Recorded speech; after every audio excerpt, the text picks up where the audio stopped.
bunny back in the box. I knew you was a punk, and I was right. You been playing us all along. You a free man. I said, put the bunny back in the box.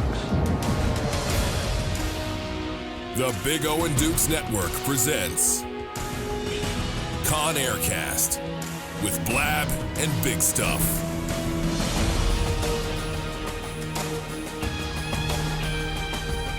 It's the Con Air Cast. That's right.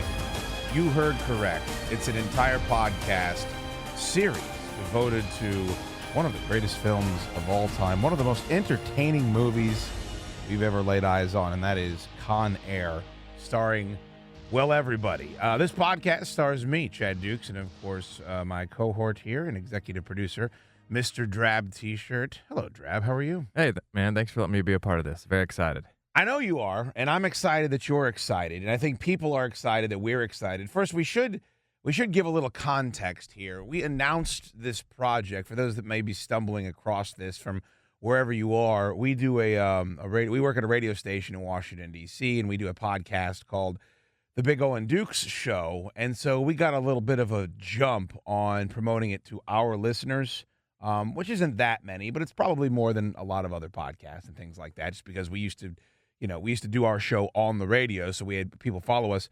The response, Drabber, has been very positive and a lot of excitement, and people, they seem to be, there was no questioning of it. Why are you doing a Con Air podcast? I got very little of that, and most people just, when's it going to come out? Who are you going to have on? Are you going to discuss this? Are you going to discuss that? I was very excited to see that. Well, because if you're listening to this podcast, you get it.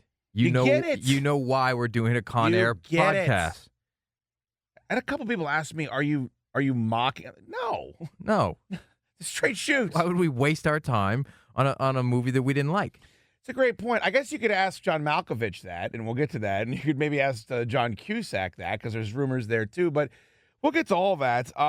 This is a big show today. This is our first episode. You're going to hear pieces. We did 2 interviews with 2 different cast members of Con Air. We had Landry Albright on, who was just lovely. And, of course, she's Casey Poe, Cameron Poe's daughter, that was, of course, conceived before he went into prison after valiantly defending his wife in a brawl outside of a bar. Hey, Gomer! I just don't understand. Like, if you're getting attacked with 4 different people, and then, of course, the guy picks up the knife. I love the shot where you show him picking up the knife so there's no evidence. I'm like, did they have a beer bottle or something, too? Isn't it 4 guys kicking the snot out of one dude? Well, those are deadly weapons on his end of his arms. You're an Army Ranger. You never leave a Ranger behind. You're going to jail. Con Air. I love it. So Casey Poe will join us. She was, Drab, absolutely lovely, wasn't she? Very nice young gal, and it was... young gal. Well, she is. I agree. I mean, not as young as she was in the movie. It's been a long time. That movie came out 1997, so 18 years ago. Life has changed a lot. She's a grown woman now. But she's very nice to catch up with and find out what she's into these days. We'll get some thoughts on what it was like. I can't imagine what it's like remembering that back then.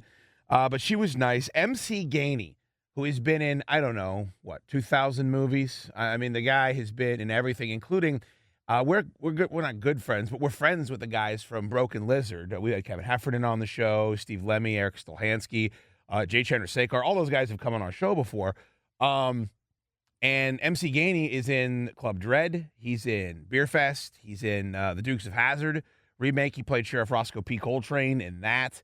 And, Dreb, take us through a little bit before we get into the context of this, what it was like booking him and then the conversations you had. Because if there is a more genuine article out there than MC Gainey, he, of course, played Swamp Thing, the pilot, in Con Air. I don't know anyone that has been more of a genuine person to interview than this guy. Yeah, when we start talking about doing the podcast and booking some interviews, I mean, obviously we'd love to talk to Nick Cage and Cyrus the Virus, and we're working on that. But I think that could potentially happen one day. But some of I wanted to think of, all right, who stood out in that movie? Who really made a mark all these years later that I still remember? And the first name that came to my mind was Swamp Thing. I mean, he had a small part in that movie, but he owned it, and he had the look, and he had the lines. and he owned the cockpit, and I will never forget his face just from seeing that movie when I was younger. And of course, who could forget Casey Poe? She made such an impact on the movie. Again, hardly being in the movie at all, but just the story behind her, everybody knows about Casey Poe and what she was going to happen to her that day. Yeah, at one point during the interview, I was going to ask her to sing "How Could I Live Without You" from the closing credits, but then I realized, why would I do that? She didn't sing it originally, and that would be incredibly pandering, so I didn't. And that's one of my finest moments in broadcasting, I think. And I remember telling you when I booked her on the show, I was trying to make you guess who it was, and I said, well, here's a little hint for you. Her birthday is July 14th. My daddy's coming home on July 14th. Make a move with it, buddy gets it. So there's a bunch to get to. Let's start with the obvious, the movie itself and the kind of movie it was. It's a different world back then, Drab. It was a different world in the mid to early 90s, mid to late 90s. And the big, over-the-top action movie was very much in vogue. You had Face Off, you had The Rock. I mean, you had a lot of these movies that would still, you could put them in a theater, and that's what people were into. And this one was I think rather unique because it had such a large ensemble cast. And you had guys like Malkovich, you had guys like John Cusack that were kind of known not necessarily for action movies. You know, they were in dramas, they were in thrillers, things like that. And, of course, spearheaded by Nick Cage. Nick Cage's reputation now is probably very different than it was then. But even the ensembles, you know, you had Ving Rhames showing up, Steve Buscemi, who is, you know, become one of the biggest stars on the planet. It was such a unique group of actors that I think that's why every time, especially now with the perspective you have now and where these guys' careers are now, every time you think, oh, okay, that's the last famous guy that's going to pop up. You have Bubba Gump on the plane, you know, at the height of Forrest Gump popularity. Every time you thought, all right, that's the last cameo, that's the last celebrity that's going to show up in Con Air, there's somebody else. And that's kind of the thing that's going on with movies now is that there's a certain level out there that they need to be taken seriously. And they cannot be over the top, and they cannot be fun blockbuster movies like they were in the 90s. You might get some one-offs like we were just talking about the Expendables where I have a long list of famous actors. Yeah, but the next two sequels, I mean, like flopped, fell right on their face. So, I mean, I think that probably was more of an aberration than it is a rule. You just don't see it as much. Now, we're hoping that Independence Day Resurgent comes out. When that comes out, that will kind of take us back to those days where we loved those big summer blockbusters. But I think that's one of the reasons why this movie has such a spot in our heart for us is because we don't see it that often anymore, and this is during our prime youth movie watching days, and it's just something that stayed with us all these years. I was a little older. It was 97 is the year I graduated high school. When I saw Con Air, I was actually on a trip for theater. Actually, I was on a theater trip, and I saw it in Nebraska on the day that it opened, and I remember leaving the theater with all of my high school buddies and like just pumping fists and doing jump kicks just because we were so excited.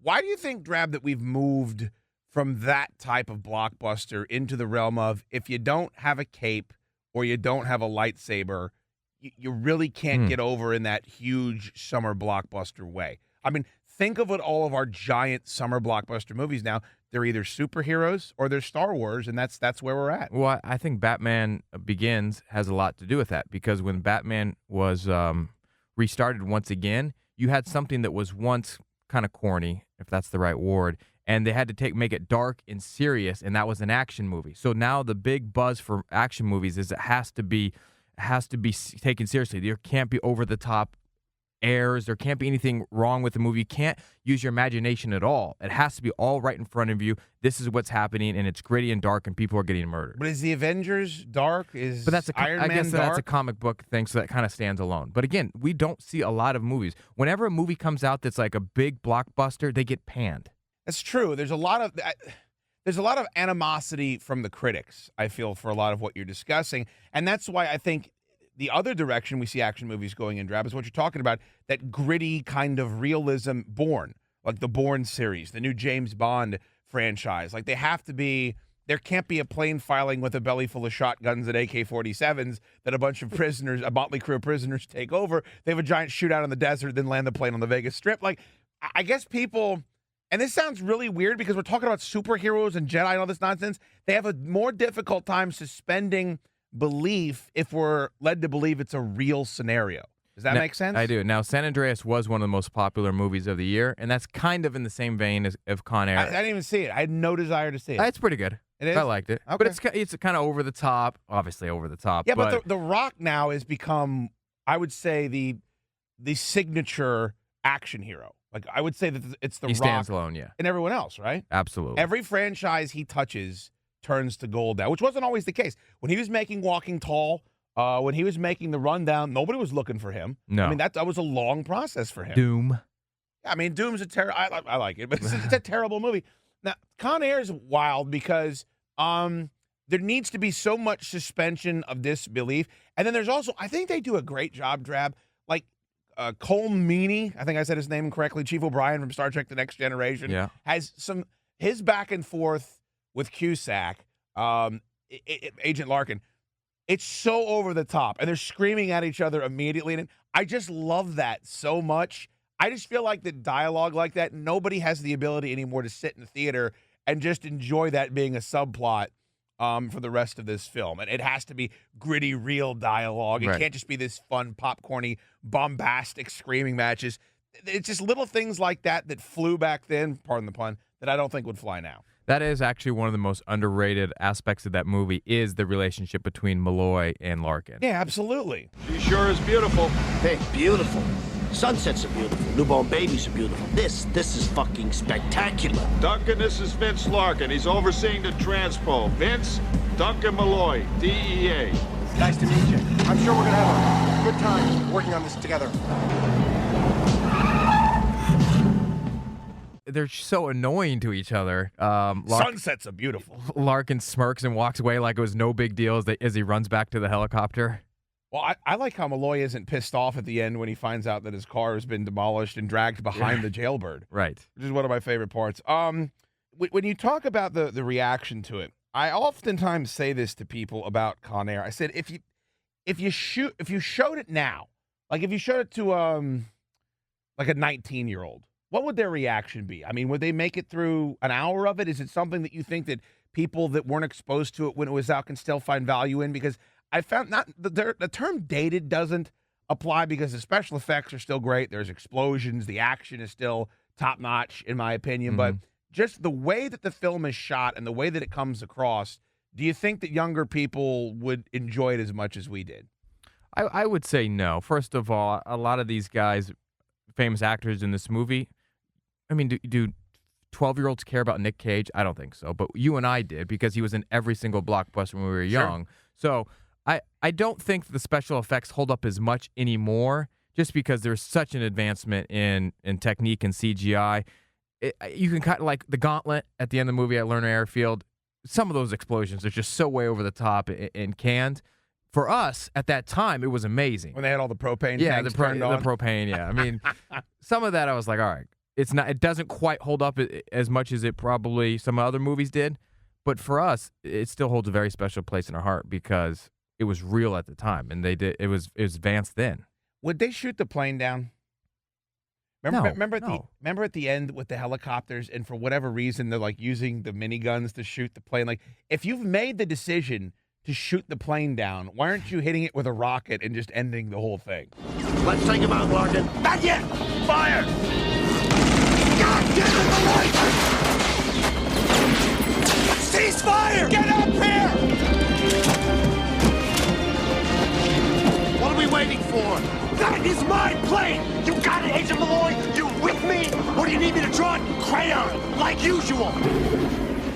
Who gave Malloy the authorization to shoot down the jailbird? I mean, you can't. After he snuck the pistol into the boot of the DEA agent. You can't just be a DEA agent and have authorization to blow an airplane out of the sky. It just doesn't work that way, right? You wouldn't think so. Also, what if the match that Pinball swallowed, what if it just didn't light? You know, like his plan was to light the poor Native American man on fire. By the way, Coachy, you think you could be making you want to scalp at N-word jokes in our modern society no longer? God, no. How quickly would that movie get boycotted? If you survive this, don't hold a grudge.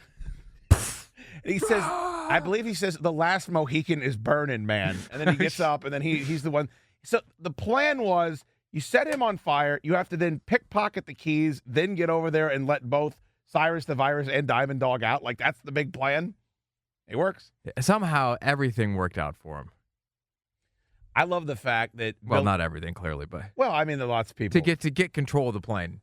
But think about how funny it is that the way Pinball dies is the landing gear goes up and breaks his back after he's like going out and stealing the jacket and hitting on the chick, saying, "You're the best thing that I've seen in about 5 to 10." Get it? Because he's a prisoner, right? There's so much when Pinball leaves and he's talking to the lady in the hangar. Yeah, sure, pilot. There's no dust anywhere. Outside is like the biggest dust storm ever. And then he's in that room and it's like perfect lighting. And it's just, there's so much that I just love about that movie that, again, would be picked apart by critics now. Here's another question that I have. The plan was for Cyrus to meet up with, what's the guy's name? Sindano? The drug lord, yeah. Right? They're going to meet up, right? Mm-hmm. In Carson City.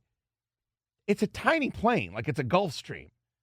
Were they just going to, like the 2 or 3 of them going to get on that plane and then the rest of the convicts were just going to have to fend for themselves or like walk off into the desert? Like, I guess that was the plan, right? Because when that plane takes off and Cyrus goes, "That's my effing plane," well, it's a tiny little plane. It's probably only going to seat 15, 16 people, whatever it is. Maybe 8. Yeah. I guess that was the plan. It's just like, keep these guys in check until we get our ride, and then that's it. Yeah, I think Cyrus was just going to ditch all them and say, "You're on your own." But somehow, again, they got the plane out of the sand was just by whipping the other prisoners and strapping the ropes to them and dragging it out of the sand. How is Cyrus communicating with Swamp Thing? How is Cyrus getting the news to Swamp Thing that we're going to pick you up here and then you're going to need to get the transponder off the plane? By the way, can you fly a plane this big and get us out of there? Well, Swamp Thing was born to fly. We learned that out. We did. There's so much, again, I don't know how Cyrus did the communication. How did he get explosives? And he's killed how many prisoners? 11 people in jail. Killed more people than cancer. He killed more people than cancer. He spent 25 of his 39 years on Earth in prison. Yes, somehow he's able to sneak explosives into a cell. Do we buy that John Malkovich was 39 when he made that? Or whatever it was? Come on. It's great, though. He looked good, didn't he? He did look good. He looked good. The bald head and the goatee. If you're ever losing your hair, that's the look to go for. Speaking of Swamp Thing, Drab talked about everything that went into that character. This is why acting's crazy, man. Like, you watch that movie, people probably wouldn't even just watch it the one time and moved on with their lives. Drab, they probably wouldn't have thought twice about it. This is MC Gainey talking about everything that went into the character development that he put into Swamp Thing. Not necessarily what they told him, just what he thought the character was and what he used for his motivation. Listen to this. I had just finished doing Breakdown, which was a really small cast, a very difficult, arduous movie to shoot, and the character I played was the psychopathic asshole who was starving to death. I mean, I was so hungry. I had just lost like 100 pounds. I was working in the desert wearing black clothes, killing people all day long, just the most unpleasant thing in the world. And I got a phone call saying they want to cast you in a movie called Con Air, which is going to be a convict flying on planes. And that's really all I knew about it. And I said yes.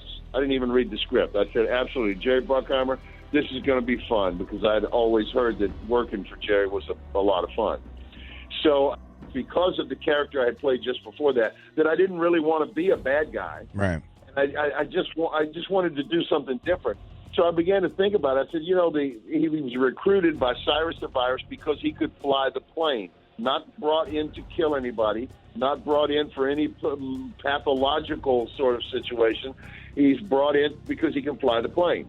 So the first shot I was in, I was getting off the bus in chains, and I'm looking at the plane, and I'm looking at it like it's a naked woman on a raft, or a hamburger to a starving man. And Simon, the director, Simon West, wonderful, brilliant guy, was very open-minded about it. He said, what's going on with your character? And I told him, and he said, okay, let's go that way with Swamp Thing. Wow. And so when you notice that whenever there's any unpleasantness or gun battles around, I would go to Simon and say, Swamp Thing would be on the plane, because he's all about flying. He doesn't care about shooting. He doesn't care whether he's getting away. He doesn't care about going to a desert island. He doesn't care where they're going. He's flying the plane. And so he was, so whenever there would be a big gun battle, I would go back up to the pool and at the hotel and, have some pina coladas And we shot most of the gun battles and all that desert stuff out at the salt flats in Wendover, Nevada. Wow. And I could look down and see the smoke rising from the set, and I could hear the small arms fire, and all this, and it gave me a great deal of pleasure to be sitting on my ass by the pool while that was going on. And at the end of the day, my friends in the cast would come up and they'd say, "Man, you're not even going to be in this movie. You're blowing this." And I said to them, "Have you ever seen a movie on a plane? They have to cut to the cockpit every 3 minutes, or else you forget that it's a plane. I'll have enough camera time. It'll be okay." Imagine what that's like, Drab, where the scenes that it's Con Air, right? It's the biggest action movie of the summer they've released. You're missing all the gunfights. Like, you are not a part of the gunfights because you have decided that doesn't fit who your character is. And then the motivation for that was he was just in a movie where he's playing like a cannibal psychopath, which is what you just heard him explain in the interview. And so he didn't want to do that anymore. Like, he wanted his bad guy to be a likable bad guy who doesn't get killed. And because of that, he makes the decision, hey, I shouldn't be down there. I'm going to go to the director and say, I shouldn't be shooting at the cops. That's not what Swamp Thing would do. That's unbelievable to me. Yeah, it kind of made me think a lot of just how much I've missed from character development in other movies across. Because, of course, watching this movie, I'm not going to pick up on the fact that Swamp Thing just wanted to fly. In fact, I never knew this until he just told us on the show here. And so it makes you think that, yeah, this is just a popcorn movie, a summer blockbuster. Nobody cares. It's dumb, right? It's a dumb movie. No, there's a lot. These guys are thinking about their characters. There's going a lot into it. And I feel bad that I missed this kind of stuff while watching the movie. I mean, how much do you think?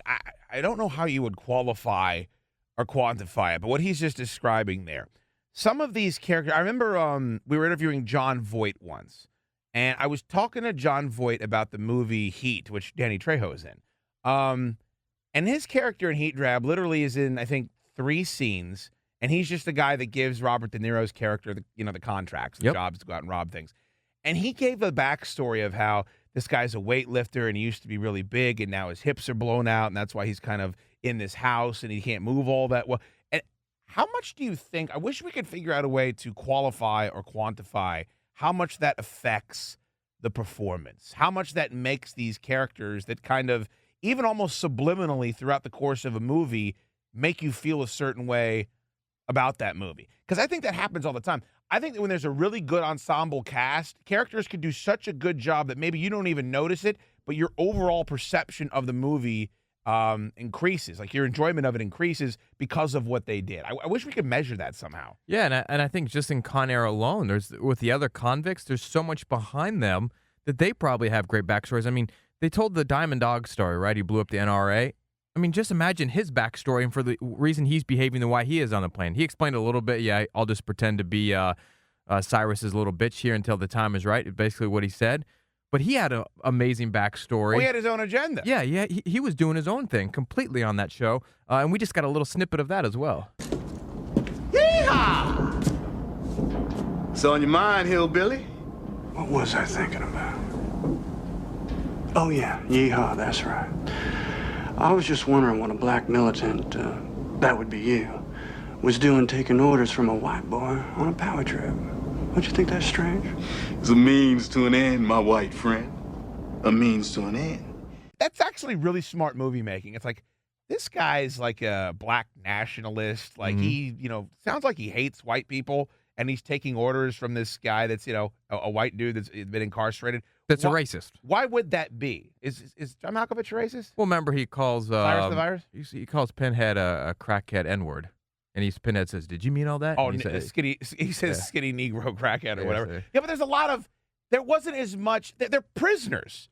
That's the whole deal. You couldn't make that movie now because there'd be too much consternation surrounding the language that the prisoners were using, the convicts. That made sense. But back to what I was saying.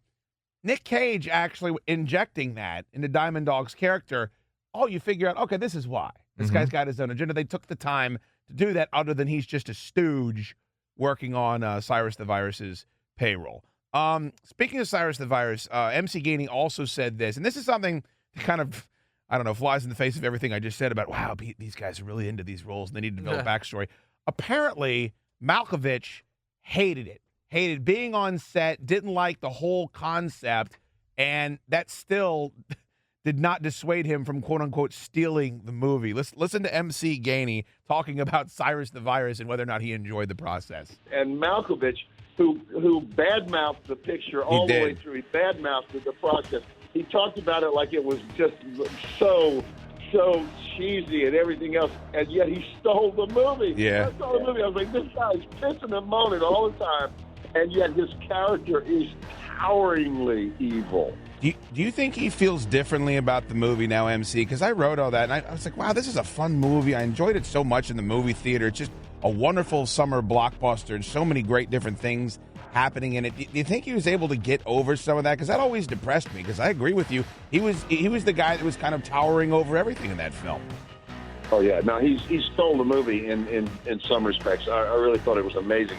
No, probably not. You know, Malkovich is just the most complicated, sophisticated, bizarre individual you could ever meet. So I would have no key to understanding what his real thoughts are. Right. But I can tell you, he acted like he was walking through it as if nothing meant anything, as if he barely knew the dialogue. That's how he held himself out. Wow. But when I saw it, I saw a consummate world-class actor stealing a $100 million movie right out from under the nose of all these guys who were trying to be such badasses. A lot of the characters were really grimming it up, as I call it. You know, it was just, oh my God, I'm so mean, I'm so violent, I'm so bad. And the two guys who were the real bad guys, the cannibal and Cyrus, and both wound up stealing the movie. I thought.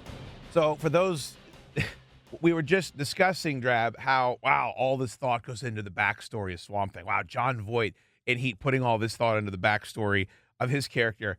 Here's a guy that doesn't even want to be there. Here's a guy that's not enjoying the process, but because he's so talented, it doesn't matter. And Malkovich is supposed to be the cerebral actor, you know, the one that's a step above everybody else. It's in a league of his own. And we find out in this movie, he loafed through the entire thing. I think he said sleepwalked. Even though he did a great job, and maybe that's just we got lucky that's what we were shown in the movie. Or maybe he's just that good. He's that good, where he can do a half-ass job and still make it seem like he put out a great effort. If you listen to the whole interview, which we'll post as well, and you know, we're a brand new podcast. Eventually, all this stuff is going to be up in our iTunes feed on iTunes, but we'll post the full interviews with MC Gainey and with Landry Albright, so you can hear them in their in context. He compared Malkovich because MC Gainey was in Django Unchained, and he compared Malkovich to Tarantino, and he's like, you just get these guys that are cerebrally, they're different cats, like. They're weird cats. You can see it on set. And I think whenever you see genius, Strab, like I like to think I'm good at what I do. You like to think you're good at what you do. But we're not geniuses. No. You know what I mean? We're not on that next level. When you're around geniuses, I think it's always going to seem a little off. And you hear that about Walken. I mean, you just hear about so many guys. It would make sense to me that Malkovich could not even enjoy the process, but still turn in what should be what MC Gainey called the scene-stealing performance. Now, does it turn you off a little bit to Malkovich? I know he's one of your favorite actors. Well, I think he's one of everybody's favorite actors, isn't he? I mean, he's an incredible actor. No. I would if you were to ask me, like, well, because like we've talked to John Cusack before, right, on the show. Yeah, he was off, and he didn't want to talk about any of his old movies. He just wanted to plug some terrible war movie that he was promoting at the time, and it turned us off to him because we're like, why doesn't he love some of these old movies that were so great to us? He doesn't want to talk about them. I'm guessing Malkovich would be the same way. But here's the process that I hope you go through, and it's a process that I have gone through in my little sliver of a career, and that is, eventually you get tired of talking about something. Like eventually you're just tired of people coming up to you and saying, "Hey, I loved you in High Fidelity." You know, "Hey, I loved you in Grosse Point Blank." It's just you're like, God, please just, look at some of this other stuff I've done. Maybe there's stuff you've done, Drab, that you think is better than what you're known for. And I think that a lot of actors grapple with that throughout their career, but then as they age and as they go through their life, they have a different perspective and they gain kind of this objectivity over what they've done, and then they go appreciate it a little bit more, yeah. Especially, hey, if there's struggles. You know what I mean? Especially if you're a guy that you're known for this one character, and everybody loved you as this one character, and you think your career is going in a certain trajectory, and you're going to keep getting bigger and bigger and bigger, you can afford to be kind of terse and off-putting about some of these other roles that people love. But you fall on hard times, maybe you gain that perspective of, this was a better part of my life than even I knew it was. And maybe I should treat it, and the people that remember it, with a little bit more courtesy. You know what I mean? There's another part of this movie that, again, I love the movie. It's phenomenal. But we're talking a little bit earlier about how everything had to work out perfectly for the plan to work. Yes. The transponder. Okay. So they put it on the other plane. They put it on the other plane, but the other plane had to take off at the exact same time or right around the same time for the scenic tour, or else they would have just seen the transponder is in the hangar still, right? The plane's still in the hangar, and they already knew it left. So the entire plan wouldn't have worked if the scenic tour wasn't at that exact time. Unless Cyrus knew that there were planes there for that purpose. That's why they picked, that's why they picked that certain plane. Because Pinball goes out and looks for a plane. Like, he's looking for a certain plane. I think it's possible he knew that. He knew everything else, and it was woven into the plot. Does that make sense? I guess that does make a little bit of sense. Another, just a brief bit of context. Thomas F. Wilson. You remember him? Yep. Biff from Back to the Future. Had him on a radio show we were doing. He would talk about being Biff, right? He was in town. I think he was doing some stand-up. Yes. He has probably been asked about being Biff 10 million times. Every day of his life. Every day of his life, it's all people want to ask. He clearly didn't like doing it, but he would do it if you're plugging his show. Where does that stand with you? Do you sympathize? Do you think he should embrace it more? Do we have that perspective to make that judgment? Again, I can understand that. I can understand the annoyance of it. You just have to know that is what people appreciate. That is what you're known for. You signed up for this. No one forced him to be an actor. Again, it's like, say, all these different projects we're involved in. You have your wrestling show. Sure. If no one ever mentioned your wrestling show to you and they just mentioned the sports talk show, or they never mentioned Big O and Dukes, at some point you'd be like, dude, I've done these other projects. All you guys want to talk about is the Redskins. Yeah, but I act that way. I mean, I get frustrated with that. Yeah, I know you do. So you know how these guys feel. To a much lesser extent, yes. It's not, I can still, in my life, my level of fame is this. If I go out to a grocery store, odds are there will be one person that says, hey, man, love the show. That is it. That is my level of fame. It's not, oh, my God, you were in this movie that I've watched 15,000 times. Let me tell you what it means to me. I want a picture. You're that guy from that thing. All that nonsense, Okay. I think it's tough for us to have that perspective. If you walked up to John Cusack today and you said, I loved you in Con Air, it's one of my favorite movies, how does he react? He'd actually probably be surprised because I don't think he'd hear that a lot. You think? I don't think John Cusack hears that Con Air is his favorite movie. I think it's High Fidelity, and I think it's all that other Grosse Pointe crap. I don't think Con Air gets brought up that often. We had a bad time with Cusack on our show, but I've heard him interviewed on other shows where he seems to be decent. Like, he seems to be a decent enough guy. Malkovich, I think, is just, he's going to be in another dimension because that's the type of actor that he is. I think Daniel Day-Lewis would probably be like that if you interviewed him. Drab the list. I mean, everyone can make the list as far as actors. I just don't think you'd ever see Johnny Depp. I think interviewing Johnny Depp about being in Pirates of the Caribbean movies would probably be like interviewing John Malkovich about Con Air. Probably. Because he's just doing it for either a paycheck or for his kids or whatever. He's a weird dude. I think that's Bill Murray. You know how irritated I get when Bill Murray does an interview. We're not big Bill Murray fans. I am a big Bill Murray fan. That's why I hate his guts be. so much. That's why I hate the way that he's handled his career as of late. But of course, he's allowed to do that. All right, can we get back to something that is bothering me about Con Air? Sure. Even though, again, I love the movie. You're doing a lot of complaining. No, I'm not. I just want you to explain something All to me. I'm here to help you.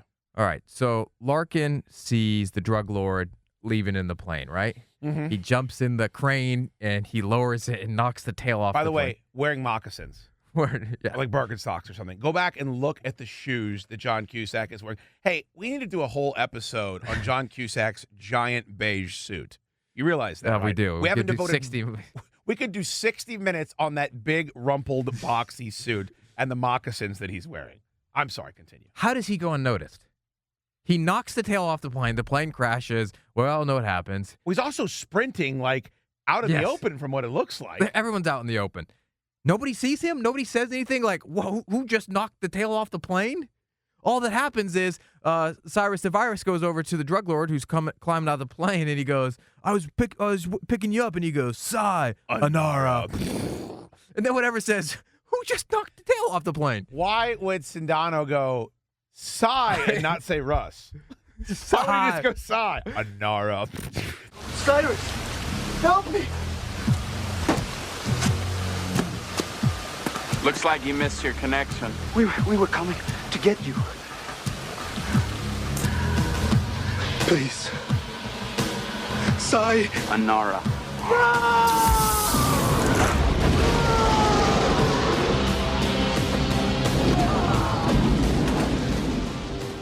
That's probably where Malkovich said, F this movie. I can't believe this is in the script. And it's where I stood up and started pumping my fists left and right.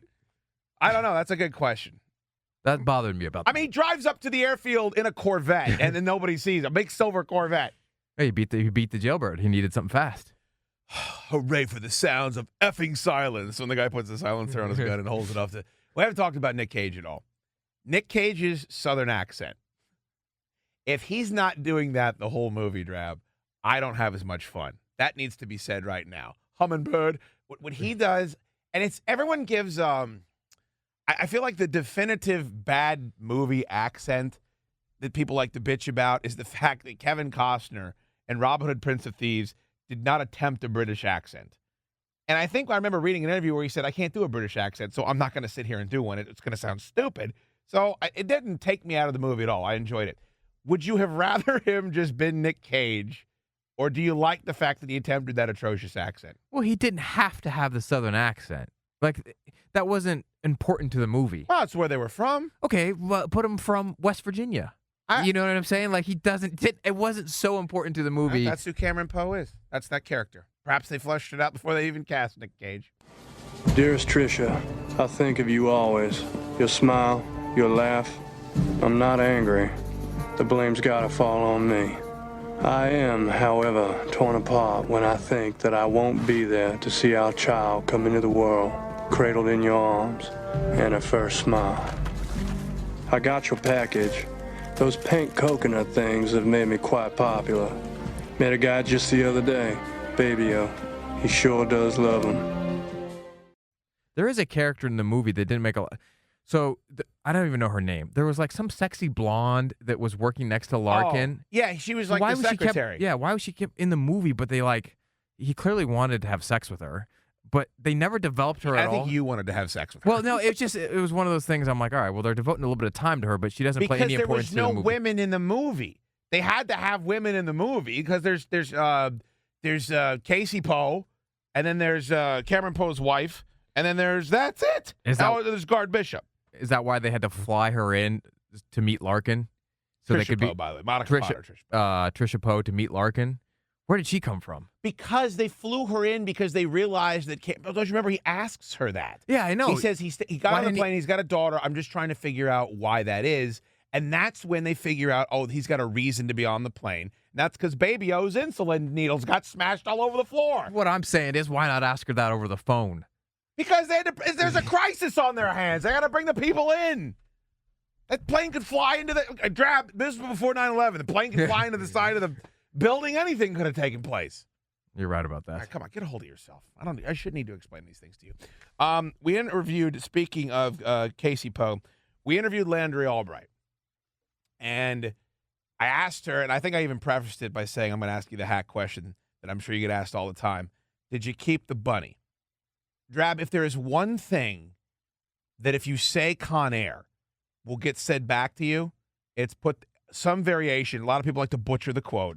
It's, why couldn't you put the bunny back in the box? Yep. Everybody remembers it. It stood out. If that bunny scene isn't in that movie, I don't think it's as memorable. I think that whole interaction, and then they go back and they do the callback later, when Cyrus is reading the letter and he picks up the bunny, make a move, and the bunny gets it. That bunny, to me, ties like the whole movie together, and it's always the one thing that everyone can remember from that movie. It's there. May the force be with you. I swear to God. You are right about that. If that bunny isn't in that movie, do you think we're doing this podcast? Serious question. No. I don't think so either. I don't think so. Crazy, it isn't it? definitely stood out. Baby-O gave him a bunch of crap at the beginning. He was like, "Why are you getting her that bunny?" And he was like, "What do you say?" That's a bunny. What are we gonna get her? Cigarettes or something? He said That's something. a gift. All right. It's a great back and forth between those two after he yes. gives him the pink coconut things. Those pink coconut things have made me quite popular. Hey, you did a pretty good Cameron Poe. Thanks, man. I'll work on it for the next episode. No, I think that is one of the things that stands out most about the movie is the pink bunny. Here is Landry Albright when we asked her if she kept any of the bunnies. There were so many bunnies. There were so many bunnies, and I did not get to keep one of them, and I am just devastated to this day. They were with props department, and you have to hang on to that kind of thing for reshoots or whatever you might need. So I just never got a bunny. It's heartbreaking to me. That one that's floating into the gutter. I mean, it just would be perfect if right now you said, you know what, I took that home and I hid it in my backpack and I have it next to me today. That would have been the storytelling. I do hear from lots of people in your industry that the props people are dicks. Like, they won't let you take your stuff home. You could be like an A-list caliber talent. And they're like, no, you need to leave that jacket here. That the memorabilia is actually tough to get after you're done making the movie. It's true. It's really true. But at the same time, I've heard of a lot of actors who take stuff that they can't. And you got to. And then the props department is in like a horrible position because it looks like they're bad at their job, but actually the actors are just thieves. So it is really heartbreaking, and I wish so badly I had a bunny, but unfortunately I don't. Okay, so I'm obsessed with stuff like this.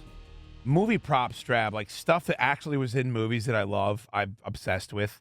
I'm not one of these guys that bids on all of it, but I've looked at the memorabilia websites. The fact that there were dozens of bunnies drives me nuts. Like the fact that does anyone know where they are? Are they in a box on a lot someplace? I got a present for you, Casey. Like that's, to me, does Schumacher just have them? Like, did he rat hole them and take them up to his attic and he has them in his house somewhere? Like that to me will possess me until we get an answer. I do wonder where they're at now. I can understand, all right, until the movie's out on DVD or something like that, we got to hang on to this stuff. But they're probably somewhere, right? They're in a storage unit somewhere. And someone has probably checked over these things time and time again and said, nah, let's hang on to these things. I want to know where these bunnies are at. I want to know where the cream-colored suit is at. I want to know where the ass kicker license plate is at. Have you ever seen a more rumpled, cream-colored giant suit? Well, that was in style, though. What Cusack was wearing during that movie. No, I have not. Isn't it embarrassing that that's what was in style? I like the political statements. Well, at some point, I want to get to the. I talk a lot about agenda in movies. I want to get to the politics that are woven into Con Air, because especially when Malloy and Larkin are going back and forth, like there's a lot of it where they're like trying to like give their own agenda as to why criminals are responsible for their own activities or what have you. We haven't talked at all about our boy Juanillo Benti-Trace. All right. So before we get off the bunny. Oh, okay. At the end of the movie, sure, one of the most important things is he finds out that there's a traitor on the jailbird. Yes. So he shoots Baby-O. But why? Did he know it was Cameron Poe, or did he honestly believe it was Baby-O? He knew because he had the letter. Remember, the way that they find out about it is Diamond Dog brings the letter up. Remember, they're smoking the cigarette, and they look back over their shoulder at Cameron Poe, and he says, somebody tied us up. You know, somebody alerted the cops. Someone chained up this plane. Someone's not playing on our team, and I'm going to find out right now. Nobody else would care if they shot Baby-O. So that's when Cameron Poe gets up, and they're going to shoot Guard Bishop. Yes, but is that what I don't recall? Yeah, they were going to. He points the gun to Bishop's head, and then that's when Baby-O stands up and said it was me. And then right. Cameron Poe says, "Don't listen to him, man. I'm sorry, he's been right. sick." I blanked on that. And then Cyrus says, he goes, "No, that's funny." Cyrus says, "You've been near death the entire trip, but you managed to tie up the plane." But they knew it was Cameron Poe. So they knew it was Cameron Poe. Yeah. And then he shrugs off a gunshot after that. Remember that? Yeah. He gets shot in the arm. He just went crazy. And then that guy Viking, who I believe is the was name it of that Viking prisoner, or Popovich or something? Well, Viking breaks the bottle and like holds it up to him, and then he just punches him in the head like 100 times. I did like. I'm going to show you God does exist. Man. I felt like, now I'd have to go back and watch it a few more times. And believe me, I've seen it many times. I felt like prisoners got added to that movie as it went along. And I'm not talking about the exchange and car. No. I'm talking like one time they were tying up when they're digging the plane out, right? Yeah. I swear I saw 2 or 3 prisoners that weren't in there earlier in the movie that just showed up randomly in that scene. Well, they do add Garland Green. You know that. Yeah, of course. And there's the guy that goes, "Shut the F up, you freak! We're gonna die!" Do you remember that as the plane's going down? I remember that. And Garland's singing, he's got the whole world in his hands. Let's talk. That's one thing I definitely wanted to bring up. Let's talk a little bit about Garland Green. Misunderstood. No, he did the Marietta Mangler. He wore one girl through 3 states with her head as a hat. Remember, he tells us that. He is a butcher of children. Why do they turn him into like a wacky, like comedic aside at the end when he has the face off with the little girl, and then you see him at the end at the casino, like drinking a banana drink and betting on craps. Like what is that seems to not fit in with the rest of it. When you got Juanito Trace, and like he gets his arm ripped off, of course. He's dead by the end of it. Because the character turned when he didn't kill the little girl. And so we felt sorry for him in a weird kind of way where... But he had already killed children. I know, but we didn't see any of that.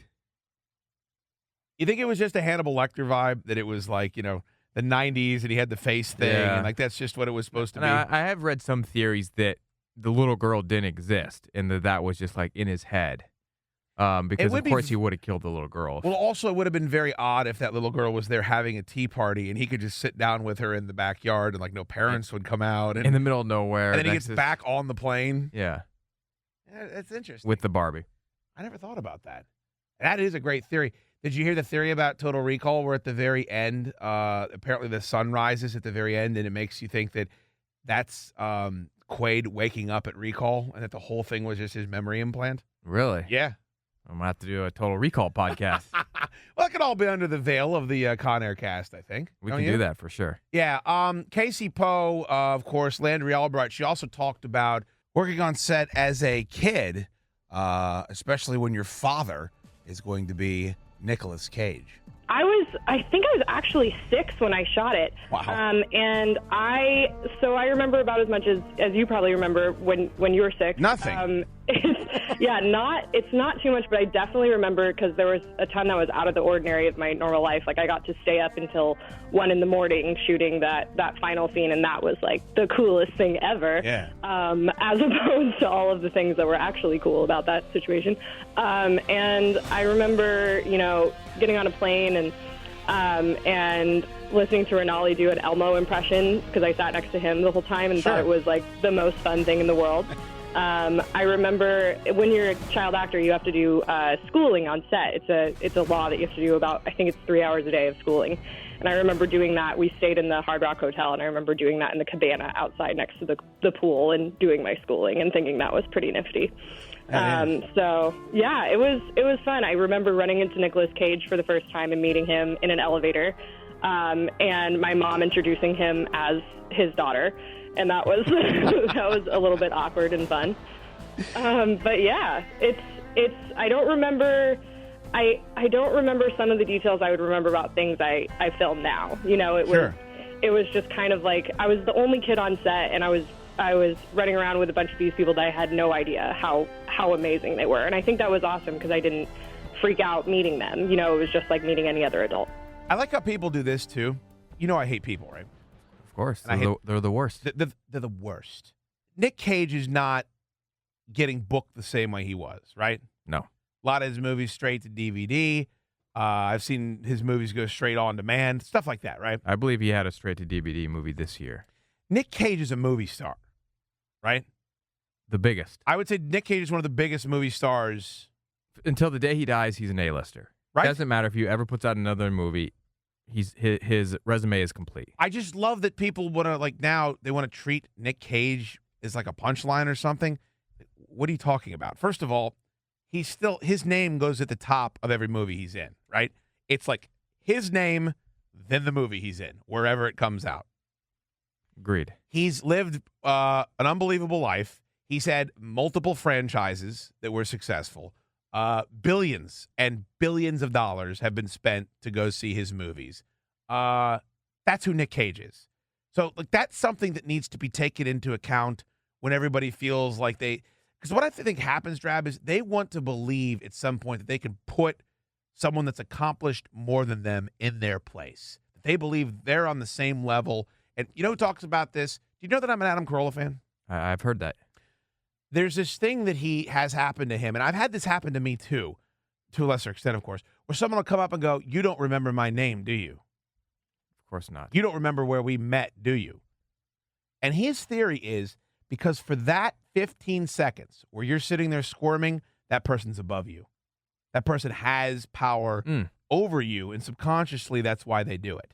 It's an interesting theory. So I think when people look and like they want to make fun of Nick Cage for, when he puts the mask on and the bees are inside of it, they for then can say, "Oh, look at this guy. Pfft, what a joke. What a joke this is." Nick Cage is one of the biggest movie stars in the history of the world. There's certain movies, though, that came out.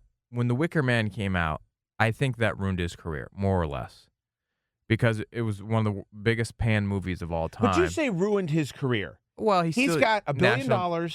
He's got a giant house. That didn't help either. Everybody knows the who he is. bankruptcy didn't help. I know that, but what I'm saying is that he has made all the money in the world acting. So that's what you mentioned it. So he goes bankrupt, right? So people feel whenever someone goes bankrupt that they're better than them, that this person blew it, they had this opportunity, they lost all their money. Ha ha, look at this guy.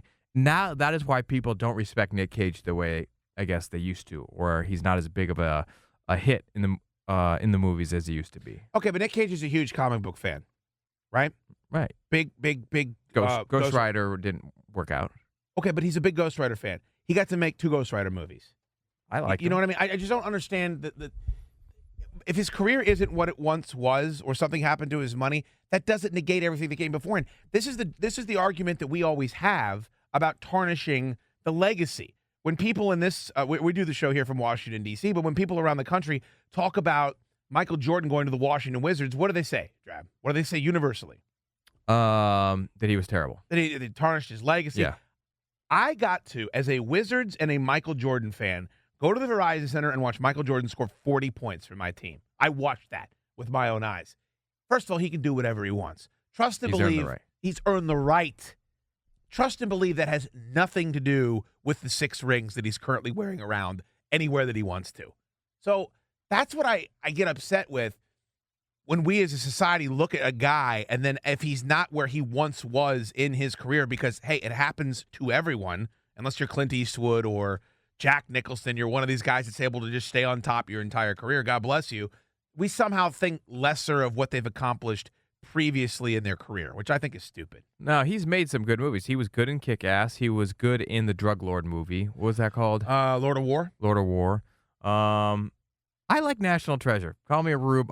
Whatever. I enjoyed those movies, and they were big-time hits. Hundreds and hundreds of millions of dollars. Yes. Yeah, absolutely. So I still think he's got, now the last couple of years, not as much has come out.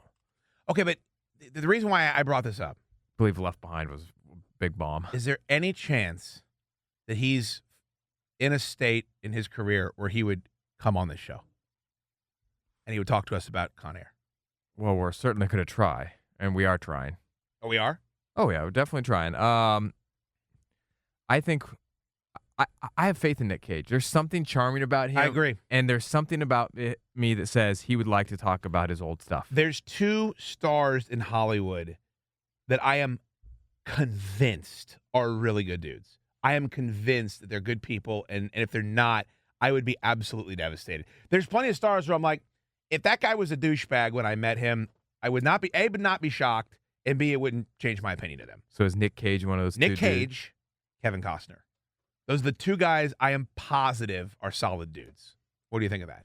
I don't know if they would be on other people's list, but I would love to find out if that was true. Like I love Steve Buscemi, right? Like Steve Buscemi is one of my favorite actors. If he was a complete douchebag to be when I met him, I would A, not be surprised, just because, and B, it would not change my fandom for him. Does that make sense? That does make sense. There are guys that if they were a dick to me when I interviewed them, I would feel differently about them. I feel like most of the guys in Con Air would be fun to talk to.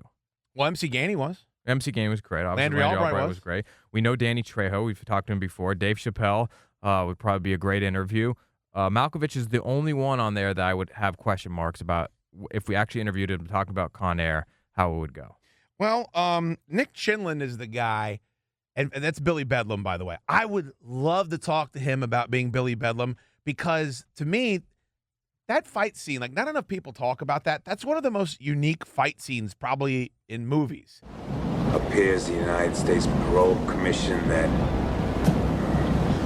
Oh, man. Oh, yeah. Put the bunny back in the box. I knew you was a punk, and I was right. You been playing us all along. You a free man. I said, put the bunny back in the box.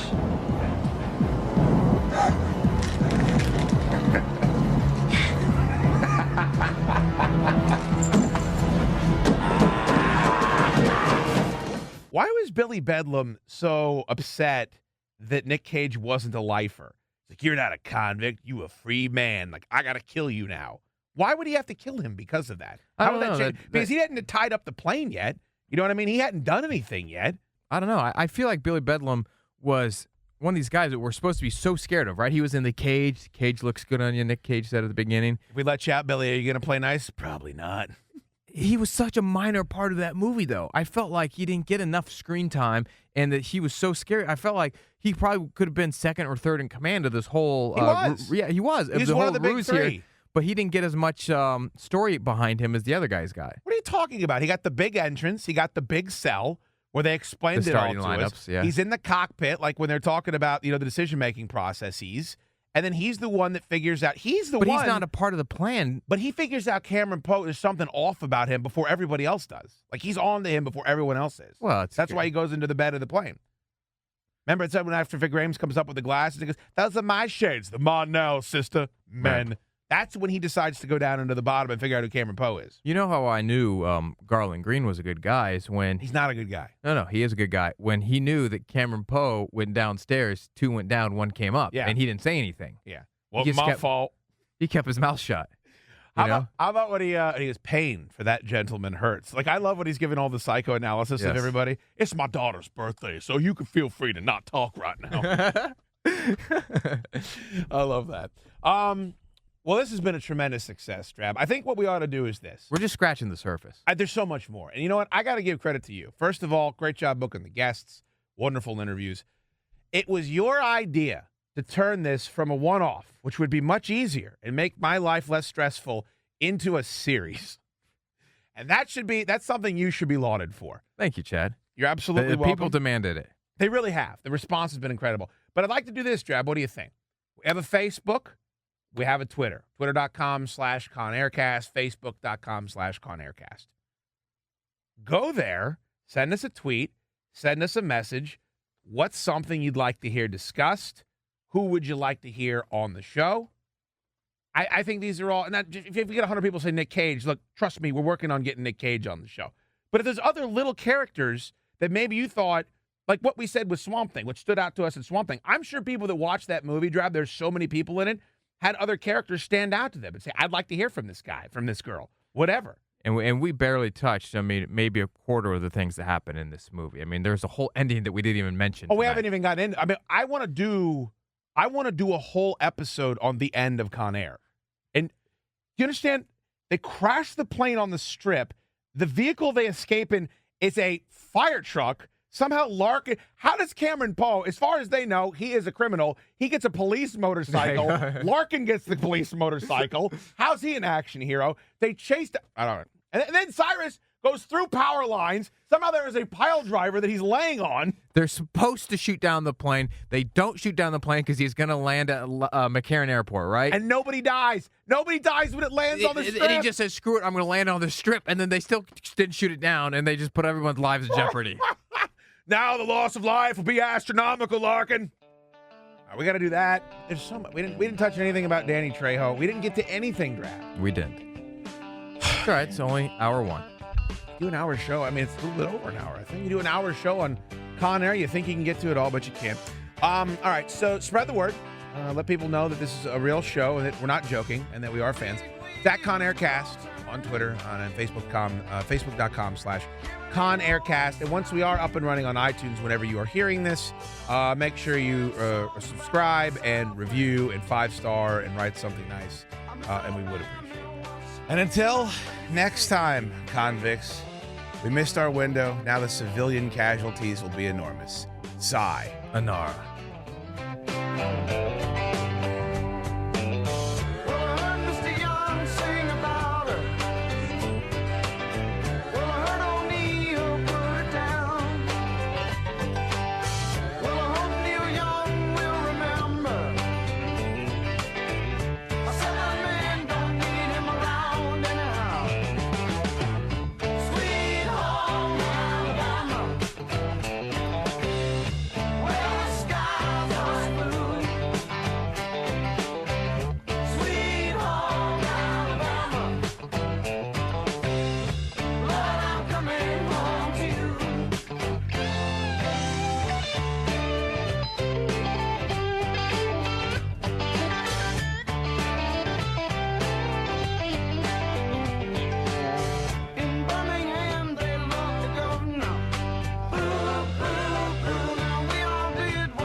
Pink coconut things.